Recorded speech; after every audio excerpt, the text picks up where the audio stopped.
చాలామంది మేము ఎలా ధనవంతులు అవ్వాలి, మా ఇన్కమ్ సోర్స్ ఎలా పెరుగుతుంది, మా ఉపాధి ఎలా పెరుగుతుంది, మా పేదరికం ఎలా దూరం అవుతుంది, ఎంత సంపాదించినా సరిపోవడం లేదండి, ఏదైనా ఉపాయం ఉంటే చెప్పండి, మా బిజినెస్ బాగా నడవడానికి, డబ్బు బాగా సంపాదించడానికి ఖురాన్లోని ఏ ఆయతులు చదవాలి, ఎన్నిసార్లు చదవాలి, ఏ జికర్ చేయాలి, మేము ధనవంతులైపోయేటటువంటి ఆయతులు ఏవైనా ఖురాన్లో ఉంటే చెప్పండి అని చాలామంది అడుగుతూ ఉంటారు.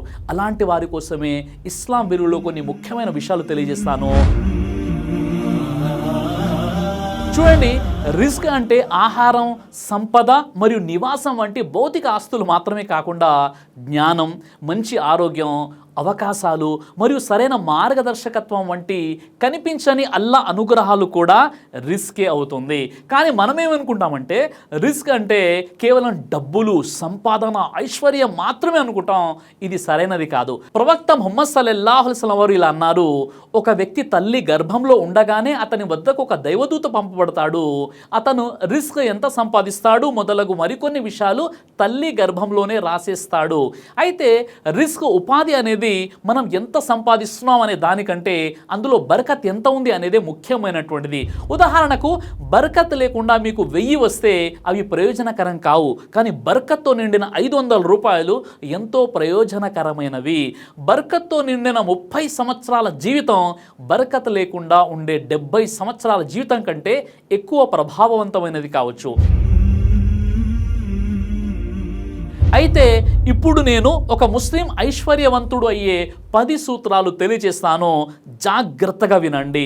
మొదటిది, అల్లాతో ఎక్కువగా క్షమాపణ వేడుకోవాలి.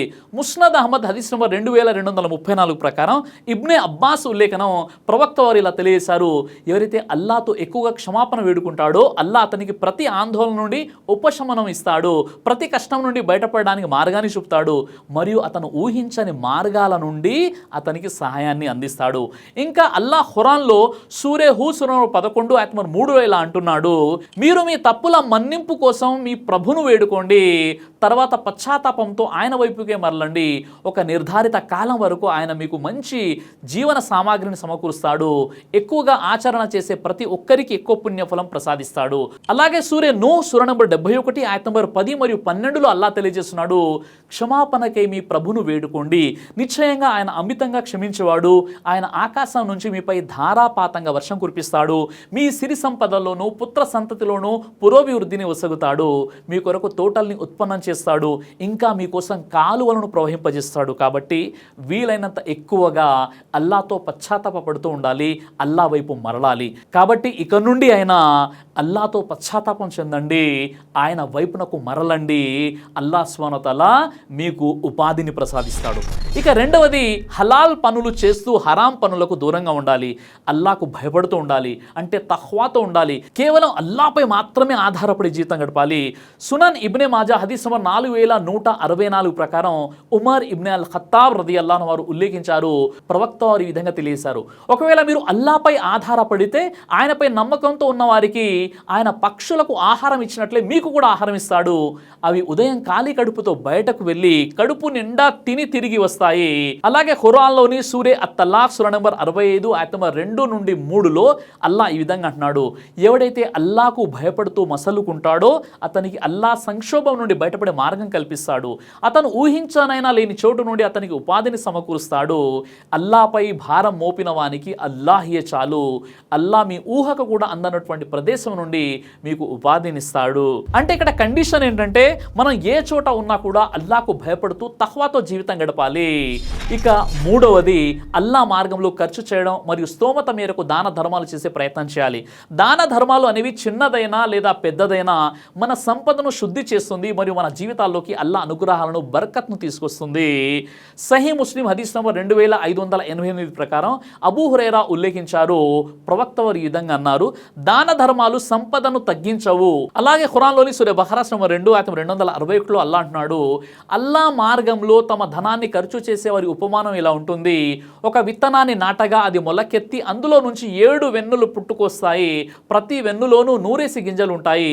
ఇదే విధంగా అల్లా తాను కోరిన వారికి సమృద్ధి వసుకుతాడు, అల్లా పుష్కలంగా ప్రసాదించేవాడు, ప్రతిదీ తెలిసినవాడు.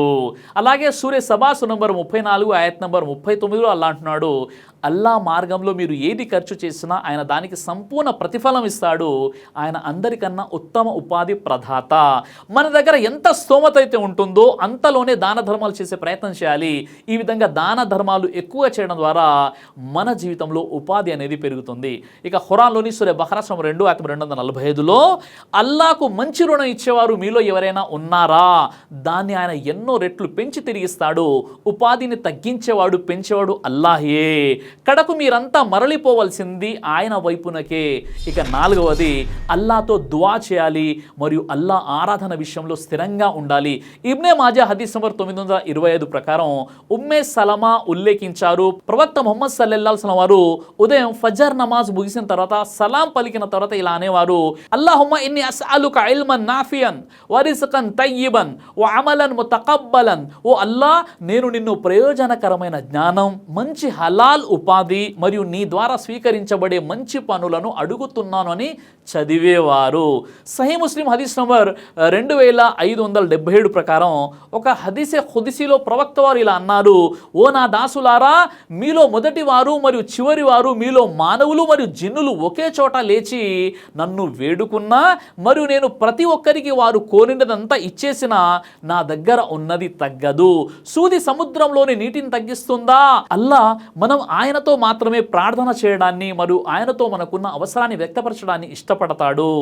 మూసా అలైహిస్సలాం వారు కుటుంబం లేకుండా, డబ్బు లేకుండా మరియు నిరాశ్రుడైన విదేశీ దేశంలో పారిపోయినప్పుడు అతను అల్లాతో ఇలా ప్రార్థించాడు, రబ్బీ ఇన్ని లిమా అన్జల్నా ఇలయ్యా మిన్ ఖైరిన్ ఫకీర్. దీని అర్థం ఏంటంటే అప్పుడు అతను వారిద్దరి పశువులకు నీరు త్రాపాడు. తర్వాత నీడలోకి పోయి ఇలా ప్రార్థించాడు, ఓ నా ప్రభు, నీవు నాపై ఏ మేలును అవతరింపజేసినా నేను దాని ఆవశ్యకత గలవాడనే. ఖురాన్లోని సూరా అల్ ఖసస్ సూరా నంబర్ 28 ఆయత నంబర్ 24. ఇక 5వది అల్లాకు కృతజ్ఞులై ఉండాలి. జీవితంలో ప్రతి విషయంలో అల్లా పట్ల కృతజ్ఞులై ఉండాలి. అల్లా మనకు చేసే మేలుకు మనం ఆయన పట్ల కృతజ్ఞతతో ఉండాలి. సూరా ఇబ్రాహీం సూరా 14 ఆయత నంబర్ 7లో అల్లా అంటున్నాడు, మీరు గనక కృతజ్ఞులుగా మెలిగితే నేను మీకు మరింత అధికంగా అనుగ్రహిస్తాను. ఒకవేళ మీరు గనక చేసిన మేలును మర్చిపోతే నిశ్చయంగా నా శిక్ష చాలా కఠినమైనది అని మరవకండి. అంతేకాదు రియాదు సాలిహీన్ హదీస్ నంబర్ 1396 ప్రకారం అనస్ బిన్ మాలిక్ రదియల్లాహు అన్హు వారు ఇలా ఉల్లేఖించారు, అల్లా ప్రవక్త ఇలా అన్నారు, ఒక ముద్ద ఆహారం తీసుకొని ఒక గుక్క నీరు త్రాగినప్పుడు అల్హమ్దులిల్లా, స్తోత్రాలు అన్నీ అల్లాకే అని చెప్పే తన దాసుడి పట్ల అల్లా సంతోషిస్తాడు. కాబట్టి ఈ విధంగా మనం ప్రతి విషయంలో అల్లా పట్ల కృతజ్ఞతలు చూపుతూ ఉండాలి. 6వది బంధువుల పట్ల చక్కగా వ్యవహరించాలి. ప్రవక్త ముహమ్మద్ సల్లల్లాహు అలైహి వసల్లం వారు బంధువుల పట్ల మనం శిలారహిమీతో ఉంటే ఉపాధి పెరుగుతుంది అని అన్నారు. కాబట్టి బంధుత్వాలను తెంచుకోకూడదు, బంధుత్వాలను కలుపుకునే ప్రయత్నం చేయాలి. ఎదుటి వాళ్ళ తప్పు ఉన్నప్పటికీ కూడా వాళ్ళని క్షమించి వాళ్ళని కలుపుకునేటటువంటి ప్రయత్నం చేయాలి. సహీహ్ బుఖారీ హదీస్ నంబర్ 2067 మరియు సహీహ్ ముస్లిం హదీస్ 2557 ఈ ఉల్లేఖనాల ప్రకారం ప్రవక్త ముహమ్మద్ సల్లల్లాహు అలైహి వసల్లం ఇలా అన్నారు, తన జీవనోపాధిని విస్తరించాలని మరియు తన ఆయుష్ను పొడిగించుకోవాలని కోరుకునే ప్రతి వాడు కూడా తన బంధువులతో మంచి సత్సంబంధాలను కొనసాగించాలని చెప్పారు. చిన్న చిన్న విషయాలకు బంధుత్వ సంబంధాలను తెంచుకునే వారు చాలా మంది ఉన్నారు. అలా కాకుండా కోటీశ్వరులు అవ్వాలనుకున్నా, స్వర్గంలో వెళ్ళాలనుకున్నా, అల్లా మీ పట్ల సంతోషం వ్యక్తం చేయాలన్నా మీరు మీ బంధువులను కలుపుకోవాలి. 7వది వివాహం కానట్లయితే వివాహం చేసుకోండి.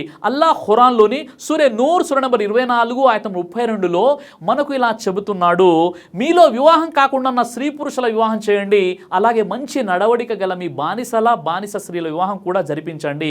ఒకవేళ వారు పేదవారై ఉంటే అల్లా తన అనుగ్రహంతో వారిని ధనవంతులుగా చేస్తాడు. అల్లా విశాల సంపన్నుడు, సమస్తము తెలిసినవాడు.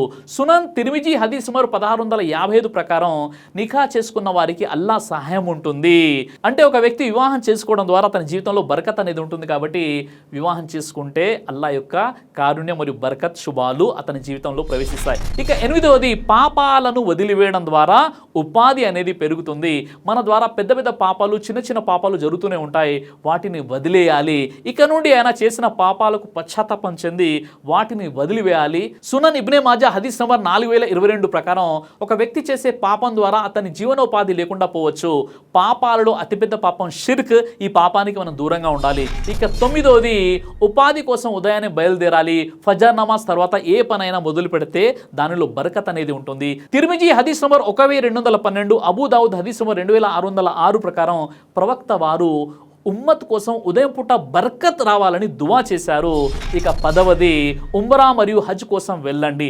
తిర్మిజీ హదీస్ నంబర్ 810 అబ్దుల్లా ఇబ్నె మస్ఊద్ ఉల్లేఖించారు. ప్రవక్త ముహమ్మద్ సల్లల్లాహు అలైహి వసల్లం వారు ఇలా అన్నారు, హజ్ మరియు ఉమ్రాలను నిరంతరం చేయండి, ఎందుకంటే అవి పేదరికం మరియు పాపాలను నిర్మూలిస్తాయి. ఏ విధంగా అయితే కొలిమి, ఇనుము, బంగారం మరియు వెండి నుండి మలినాలను తొలగిస్తుందో ఆ విధంగా మరియు స్వీకరించబడిన హజ్ యొక్క ఫలితం స్వర్గం, అలాగే ఉపాధి కూడా పెరుగుతుంది. సునన్ తిర్మిజీ హదీస్ నంబర్ 8 ప్రవక్త ముహమ్మద్ సల్లల్లాహు అలైహి వసల్లం వారు తెలియజేశారు, మీరు హజ్ మరియు ఉమ్రాలు ఎక్కువగా చేయండి, మీ ఉపాధి పెరుగుతుంది అని అనడం జరిగింది. ఇవే కాకుండా ఇంకా చాలా ఉన్నాయి. ఇస్లామిక్ జ్ఞానం ఉన్న విద్యార్థులకు ఆర్థికంగా మద్దతు ఇవ్వడం, వ్యాపారంలో నిజాయితీగా మరియు న్యాయంగా ఉండడం, పరలోక జీవితాన్ని మన ప్రధాన లక్ష్యంగా చేసుకోవడం. ఇన్షా అల్లా ఈ సూత్రాలను పాటిస్తే ఖచ్చితంగా మీరు కూడా ఐశ్వర్యవంతులు అవుతారు. అలా కాకుండా ఖురాన్లో ఫలానా సూరాను ఎన్నిసార్లు చదివితే ధనవంతులు అవుతారు, లేదా ఫలానా జికర్ చేస్తే ధనవంతులు అవుతారు అని ఎక్కడ కూడా చెప్పబడలేదు. కష్టపడకుండా ఎవరు కూడా ధనవంతులు కారు. అయితే కష్టంతో పాటు ప్రవక్త ముహమ్మద్ సల్లల్లాహు అలైహి వసల్లం వారి కొన్ని ఉపదేశాలను కూడా పాటించినట్లయితే ఖచ్చితంగా మనం ధనవంతులతో పాటు అందులో బర్కత్ కూడా ఉంటుంది. అల్లాహ్ సుబ్హానహు వ తఆలా మీకు, నాకు, మనందరికీ కూడా ప్రవక్త ముహమ్మద్ సల్లల్లాహు అలైహి వసల్లం వారు చెప్పినటువంటి ఈ సూత్రాలను పాటించి ఐశ్వర్యవంతులయ్యేటటువంటి సద్బుద్ధిని ప్రసాదించుగాక. ఆమీన్ యా రబ్బుల్ ఆలమీన్. దైవ ప్రవక్త ముహమ్మద్ సల్లల్లాహు అలైహి వసల్లం వారు తెలియజేశారు, కడుపుకు సంబంధించినటువంటి అన్ని రకాల వ్యాధులకు అద్భుతమైనటువంటి ఔషధం తల్బీనా. ఇది దైవ ప్రవక్త వారి సున్నత్, మంచి ఆహారం, ఇమ్యూనిటీ బూస్టర్, ఇందులో షిఫా ఉంది. ఇది మంచి ఔషధంగా కూడా పనిచేస్తుంది కాబట్టి పిల్లలు అయినా పెద్దలు అయినా ఎవరైనా దీనిని ఉపయోగించవచ్చు. అలాగే ఖురాన్లో దైవం తెలియజేశాడు, తేనెలో మీకు స్వస్థత ఉంది అని. కాబట్టి స్వచ్ఛమైనటువంటి ఫారెస్ట్ హనీ కోసం మీరు సంప్రదించండి. అలాగే పురుషుల కోసం ప్రత్యేకంగా తయారు చేయబడినటువంటి షాహీ హల్వా, ఇది లైంగిక సమస్యలను దూరం చేసి శృంగార సామర్థ్యాన్ని పెంచుతుంది, మీ దాంపత్య జీవితంలో మంచి అనుభూతినిస్తుంది.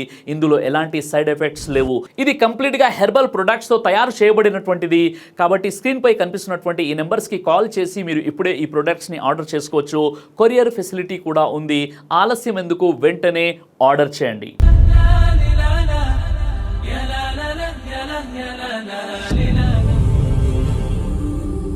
బ్రదర్ సిరాజ్ అని యూట్యూబ్ ఛానల్ని మీరు సబ్స్క్రైబ్ చేసినట్లయితే ఇన్షాల్లా దైవచిత్తం అయితే మీకు వీడియోస్ వస్తుంటాయి. అదేవిధంగా బ్రదర్ సిరాజ్ అనేటటువంటి ఫేస్బుక్ని కూడా లైక్ చేయడం వల్ల మీకు వీడియోస్ వస్తుంటాయి.